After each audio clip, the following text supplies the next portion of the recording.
Hello नमस्कार everyone, आप सभी लोगों का स्वागत है टेक्स्ट बुक सुपर कोचिंग के प्लेटफॉर्म पर। आज हम लोग एक बड़े इंटरेस्टिंग से मुद्दे बात करने जा रहे हैं, वन नेशन वन एग्जाम। अभी कुछ दिनों पहले ही एक नोटिफिकेशन आया है यूजीसी की तरफ से, जिसमें कुछ बहुत महत्वपूर्ण बातें आप लोगों के लिए की गई हैं। उन सारी बातों को हम लोग इस वीडियो में देख रहे होंगे। अगर आप लोगों ने नोटिस पढ़ा है तो बहुत अच्छी बात है, नहीं पढ़ा है तो हर बात आप लोगों के पास इस वीडियो में पहुंच जाएगी, तो इसे लास्ट तक देखिएगा। सबसे पहली बात हमें समझना है कि अभी तक नेट हमारे पास क्या काम किया करता था। हमारे पास नेट का रिजल्ट आता था तो हम लोग दो चीजों पर ध्यान देते थे कि एलएस आया है, जेआरएफ आया है, यानी कि आप असिस्टेंट प्रोफेसर के लिए एलिजिबल हुए हैं यानी कि लेक्चरशिप के लिए, या फिर साथ में आपको वहां पर जेआरएफ के लिए क्वालिफाई किया यानी कि जूनियर रिसर्च फेलोशिप भी आपको वहां पर मिल रही होगी जब आप लोग पीएचडी कर रहे होंगे।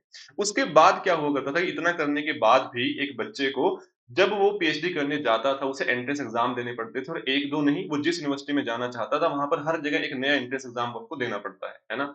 यानी कि एक बच्चा परेशान हो जाता है कि मैंने नेट की तैयारी की इतनी मेहनत से, मैं एक अच्छा एग्जाम दे के आया, एग्जाम क्वालिफाई किया और बहुत अच्छे तरीके से क्वालिफाई किया, उसके बाद भी उसे बार बार अपनी जो काबिलियत है वो वहां पर साबित करनी पड़ती है जब भी वो किसी भी यूनिवर्सिटी में पीएचडी के लिए जाता है। तो इससे एक बच्चा बहुत परेशान हो उठता है, जैसा कि आप लोग यहाँ पर देख भी पा रहे हैं। तो इन्हीं सभी समस्याओं का समाधान निकालने के लिए एक प्रयास किया गया है, एक कदम उठाया गया, उसको समझने की कोशिश करते हैं। अब से क्या हुआ करेगा कि यहाँ पर बेसिकली जो नेट का रिजल्ट है उसे तीन हिस्सों में डिवाइड किया गया, तीन कैटेगरीज में डिवाइड कर दिया गया। कैटेगरी वन है, कैटेगरी टू है, कैटेगरी थ्री है। Category one, category to, category three में हमारे पास क्या फर्क है इसे समझते हैं बड़ी बारीकी से। सबसे पहले आप लोग देख पा रहे हैं कैटेगरी वन में हमें कहा गया है कि कैटेगरी वन में वो स्टूडेंट आएंगे जो पीएचडी एडमिशन के लिए एलिजिबल होंगे, साथ में जेआरएफ के लिए एलिजिबल होंगे और साथ में असिस्टेंट प्रोफेसर के लिए भी एलिजिबल हो रहे होंगे, है ना। ये बात हमें समझ में आती है। दूसरा, कैटेगरी टू में वो स्टूडेंट होंगे जो असिस्टेंट प्रोफेसर के लिए एलिजिबल होंगे, साथ में पीएचडी एडमिशन के लिए एलिजिबल होंगे, बट उन्हें जेआरएफ नहीं मिल रहा होगा, फेलोशिप नहीं मिल रही होगी।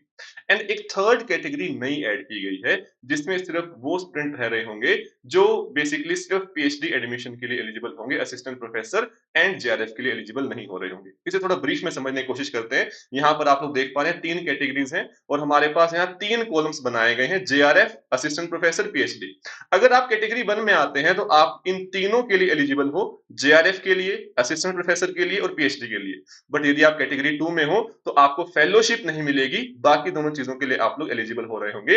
एंड लास्ट कैटेगरी, ये जो सबसे महत्वपूर्ण कैटेगरी बनी है, इसमें आप सिर्फ पीएचडी के लिए एलिजिबल होंगे, जेआरएफ के लिए और असिस्टेंट प्रोफेसर के लिए नहीं एलिजिबल हो पा रहे होंगे। ठीक है, तो तीन कैटेगरी में रिजल्ट आया करेगा। इसमें बेसिकली जो कदम उठाया गया है, ये जो बीच वाला स्टेप है ना, एंट्रेंस एग्जाम वाला, इसे कम करने की और इसे खत्म करने का प्रयास किया गया है, ताकि एक बच्चा जब एग्जाम दे नेट का तो उसे बार बार ये एग्जाम अपने पास जो एंट्रेंस एग्जाम रहते हैं पीएचडी उन्हें ना देना पड़े, वो सीधा एक एग्जाम को टारगेट करे, उसे क्वालिफाई करे, पीएचडी में एडमिशन ले पाए।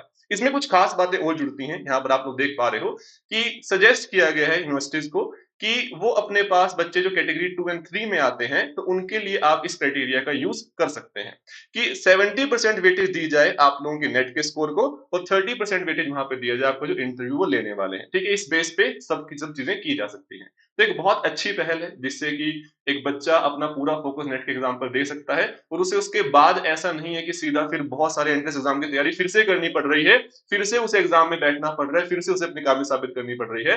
एक एग्जाम दो अच्छे से, पूरी मेहनत से दो, पूरी ईमानदारी से दो, अच्छा रिजल्ट लाओ, अपनी पीएचडी के लिए आगे बढ़ जाओ। उम्मीद है सारी बातें आप लोग क्लियर हो गई होंगी। कहीं कोई क्वेश्चन आए, कोई डाउट आए, आप लोग पूछ सकते हैं और हम लोग इसी तरीके से आने वाले समय में चीजें आप लोगों के लेकर आ रहे होंगे। तो जिन्होंने चैनल को सब्सक्राइब नहीं किया है कर लीजिए, आप लोगों को नेट का एग्जाम आने वाला है, उसमें बहुत सारी चीजें आप लोगों के लिए चैनल पर हो रही होंगी। बहुत बहुत धन्यवाद, थैंक यू सो मच।